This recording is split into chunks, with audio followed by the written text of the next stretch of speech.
Hey everyone, I hope you're doing well. I'm Bite-Sized Otaku, and this will be the start of my DLC preparation series, where I'll be guiding you through some useful tips, tricks and equipment in a bite-sized format.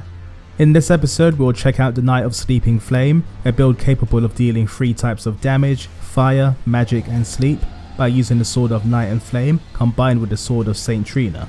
This build was designed for future DLC, whether that's a gauntlet mode, arena battles or a large scale expansion, allowing you to survive, explore and experiment with new equipment and overcome enemies and bosses alike. But like the video and give it to me bite-sized.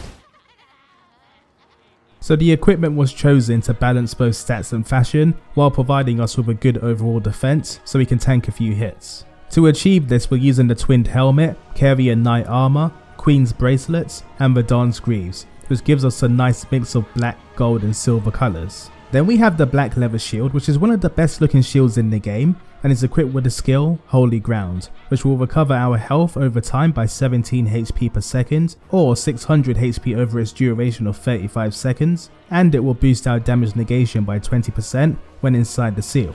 Then we have the signature piece, the Sword of Night and Flame, which comes with the weapon art Night and Flame stance, providing us with both a magic or fire based attack. I've opted to pair this with the Sword of Saint Trina, which provides a passive sleep build-up of 66 and an interesting weapon art called Mists of Slumber, which helps us land that sleep status effect. The Golden Order seal provides the best incant scaling for our stats, and you can utilise whatever you want, including mixing and matching your talismans to suit your setup and situation. For our stats I've gone with 60 Vigour and 32 Endurance, which reaches a soft cap milestone for health and enough stamina for combat. We then have 40 Intelligence and 40 Faith, which will benefit the scaling of our Sword of Night and Flame, while also allowing us to throw in some incantations or spells. This is based on a level 137 Vagabond, with all equipment upgraded 1 level below the maximum, which will avoid you having to use a rare Ancient Dragon Smithing Stone. So how can this build help us throughout the DLC? The Sword of Saint Trina can apply sleep on its weapon art, both through a lingering cloud and with follow-up attacks. This will be useful for stunning enemies and bosses, rewarding aggressive combat, and providing opportunities to escape a difficult situation.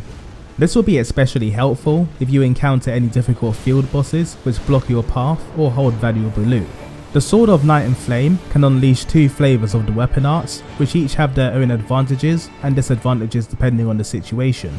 The fire variety can sweep a massive flame across a horizontal line, catching enemies who are both nimble or groups of enemies for massive damage. The downside to this ability is that the sweep can have a somewhat short range and can miss enemies who move backwards.